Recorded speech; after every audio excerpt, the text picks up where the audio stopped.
إن الحمد لله نحمده ونصلي على رسوله الكريم أما بعد أعوذ بالله السميع العليم من الشيطان الرجيم بسم الله الرحمن الرحيم يا أيها الذين آمنوا كلوا من طيبات ما رزقناكم واشكروا لله إن كنتم إياه تعبدون إنما حرم عليكم الميتة والدم ولحم الخنزير وما أحل به لغير الله فمن اضطر غير باغ ولا عاد فلا إثم عليه إن الله غفور رحيم إن الذين يكتمون ما أنزل الله من الكتاب ويشترون به ثمنا قليلا أولئك ما يأكلون في بطونهم إلا النار ولا يكلمهم الله يوم القيامة ولا يزكيهم ولهم عذاب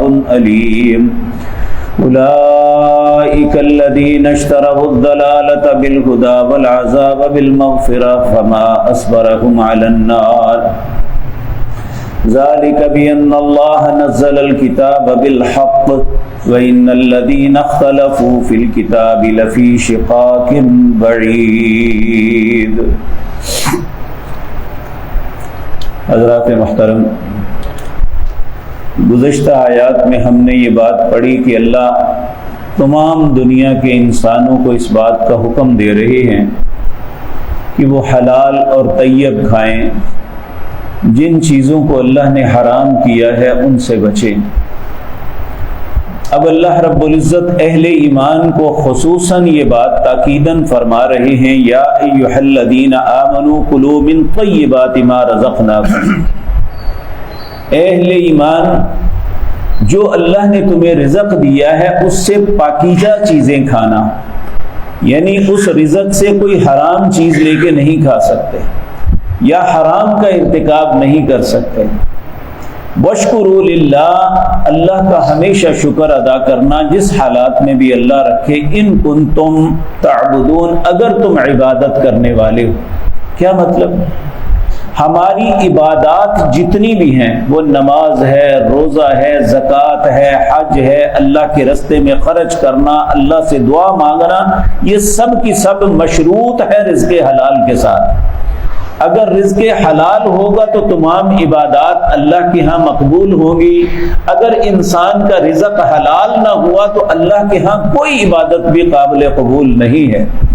نبی کریم صلی اللہ علیہ وسلم کا ارشاد ہے، ان اللہ طیب لا يقبل الا الطیب، اللہ پاک ہے، پاک چیز کے علاوہ کوئی چیز قبول ہی نہیں کرتا۔ پھر فرمایا اللہ رب العزت نے جو رسولوں سے فرمایا وہی اہل ایمان سے فرمایا۔ رسولوں سے کیا کہا؟ یا ایھا الرسل کلوا من الطیبات، اے رسولو ہمیشہ پاکیزہ چیز کھانا۔ اسی طرح اہل ایمان کو بھی کہا، یا ایھا الذین آمنوا کلوا من طیبات ما رزقناکم، جو اے اہل ایمان جو اللہ نے تمہیں رزق دیا ہے اس میں پاکیزہ چیزوں کو لینا۔ نبی کریم صلی اللہ علیہ وسلم نے فرمایا، ایک شخص لمبے سفر پہ گیا ہوا ہے، وہ گرد سے اٹا ہوا ہے اور سفر نے اسے توڑ کے رکھ دیا ہے، ایسے حالات میں وہ اللہ سے دعا کرتا ہے، یا ربی اے میرے رب میری مشکلات کو آسان کر دے، تو اللہ رب العزت آگے سے جواب دیتے ہیں، وَمَطْعَمُهُ حَرَامٌ وَمَشْرَبُهُ حَرَامٌ وَغُذِيَ بِالْحَرَامِ فَأَنَّى يُسْتَجَابُ لَهَا، اس نے جو پیا وہ بھی حرام تھا، جو کھایا وہ حرام تھا، اور جو پہنا ہے وہ ملبسہ حرام، جو لباس پہنا اس میں بھی حرام کی آمیزش ہے، اللہ اس کی دعا کو کیسے قبول کرے گا؟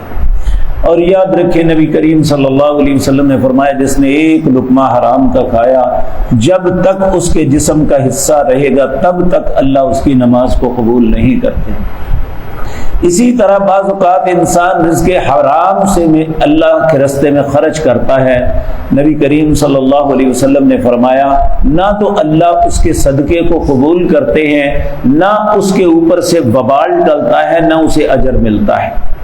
وہ اپنا پیسہ ضائع کرتا ہے، پھینک دیتا ہے، لیکن حقیقتاً وہ سمجھتا ہے کہ شاید میرا دوسرا رزق ان باتوں سے پاک ہو جائے گا۔ ایسا بالکل نہیں، اللہ صرف پاک چیز کو قبول کرتا ہے، پلید چیز کو قبول نہیں کرتا۔ پھر ان 4 چیزوں کا تذکرہ کیا ہے جو مشرکین نے یا دوسرے لوگوں نے اپنے اوپر حلال کی تھی، حالانکہ اللہ نے ان 4 چیزوں کو حرام کیا ہے۔ ان کا تذکرہ اللہ کرتے ہیں انما حرم علیکم المیتہ، اللہ نے مردار کو تم پہ حلال کیا ہے، اللہ نے مردار کو تم پہ حرام کیا ہے، العیاذ باللہ۔ والدم، خون تم پہ حرام ہے، یعنی کوئی کسی بھی جانور کا خون انسان نہیں پی سکتا۔ ولحم الخنزیر، خنزیر کا گوشت اللہ نے ہمیشہ سے لے کر ہمیشہ تک حرام کیا ہے۔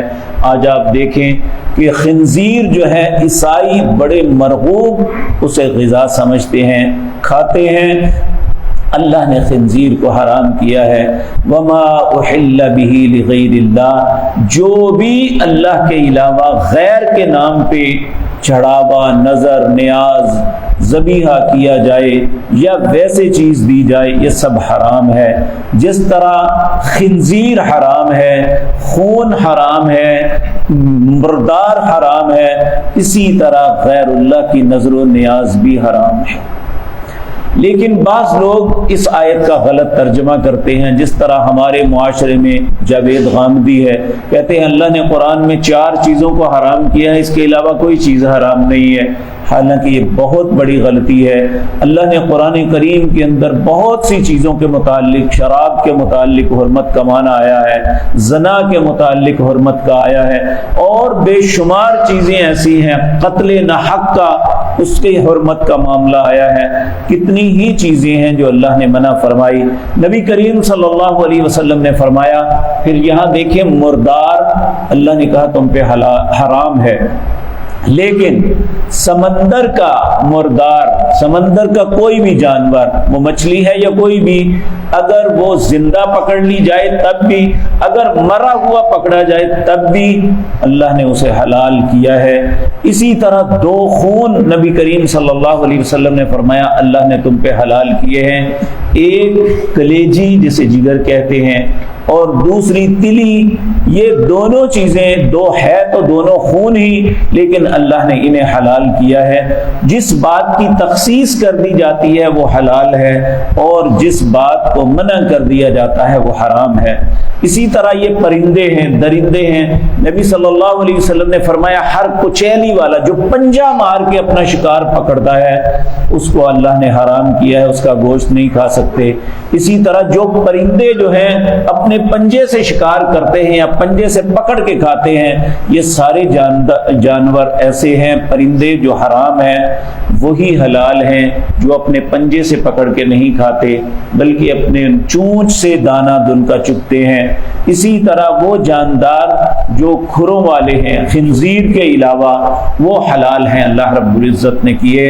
تو اس لیے یہ بات کہنی کہ 4 چیزیں جو خاص آئی ہیں، یہ چونکہ مشرکین یہ چیزیں کھاتے تھے، اللہ نے انہیں نام لے کے کہا یہ تم پہ حرام ہے۔ ہاں کس حالت میں انسان کھا سکتا ہے؟ فمن استر غیر باغ ولا عاد، ایک مضطر انسان جس کی جان نکل رہی ہے بھوک سے، تڑپ رہا ہے، اگر وہ چند نوالے کھا لے اس کی جان بچ جائے تو اس پہ گناہ نہیں ہے، وگرنہ ان 4 چیزوں میں سے کوئی چیز انسان نہیں کھا سکتا۔ ان اللہ غفور الرحیم، بے شک اللہ بخشنے والا مہربان ہے۔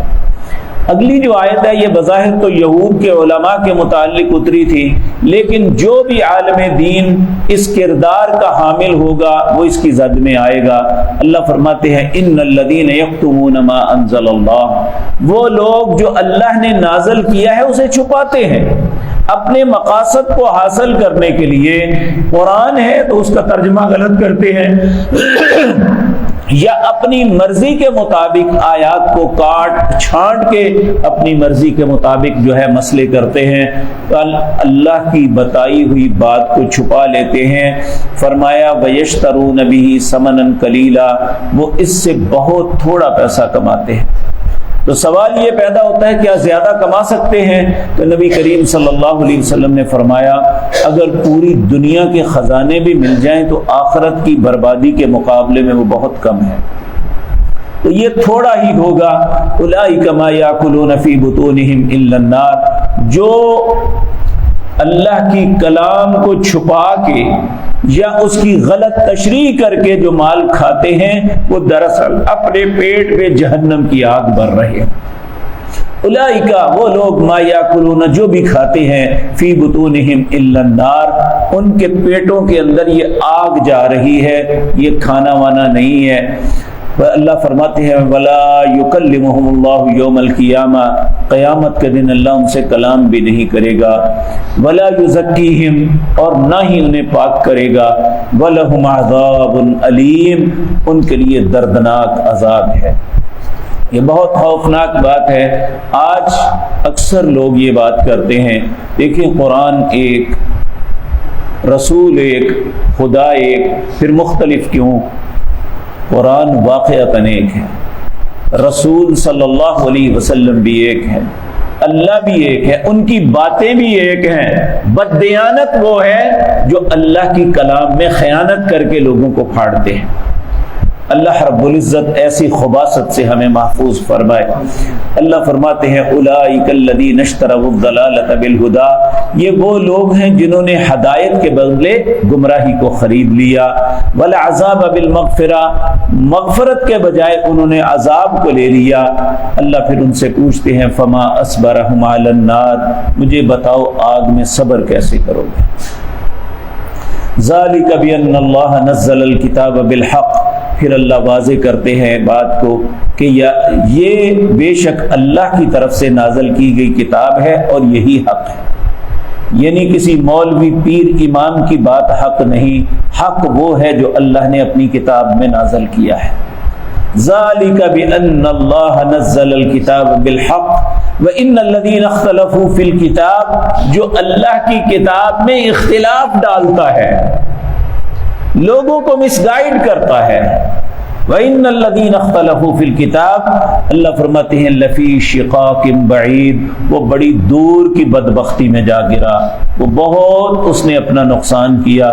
نبی کریم صلی اللہ علیہ وسلم نے فرمایا قیامت کے دن میں نے معراج کی رات دیکھا کہ ایک شخص، اس کے پیٹ، آنتڑیاں، سارے جسم کے اندر جو کچھ ہوتا ہے وہ درمیان میں پڑا ہوا ہے، اور اس سے اتنی بدبو آ رہی ہے کہ جہنمی بھی تنگ ہیں، اور جس طرح کولو بیل کے گرد گھومتا ہے وہ اپنے پیٹ کی آنتڑیاں دوسری چیزوں کے درمیان گھوم رہا ہوگا اور بدترین قسم کی تکلیف میں مبتلا ہوگا۔ میں نے پوچھا یہ کون ہے؟ کہا یہ امت کے علماء ہیں جو لوگوں کو مس گائیڈ کرتے تھے، غلط بیانی کرتے تھے، اللہ کی کتاب کی باتوں کو چھپاتے تھے، لوگوں کو تفرقوں میں مبتلا کرتے تھے۔ آج ان کا یہ حال ہے۔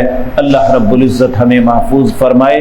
قرآن کریم نے واضح طور پہ اعلان کر دیا ذالک بان اللہ، بے شک اللہ رب العزت نے نزل الکتاب بالحق، جو اپنی کتاب میں نازل کیا یہی حق ہے، وان الذین اختلفوا فی الکتاب، جو اللہ کی کتاب میں اختلاف کرے گا یا اختلاف ڈالے گا، لفی شقاق بعید، وہ بہت دور کی بدبختی میں جا پڑے گا۔ اللہ رب العزت ہمیں ہدایت نصیب فرمائے، اپنی کتاب کے مطابق، اپنی نازل کردہ شریعت کے مطابق ہی ہمیں چلائے۔ اللہ رب العزت ایسی خباثت سے، ایسی بددیانتی سے ہمیں محفوظ رکھے۔ اقول قولی ھذا واستغفر اللہ۔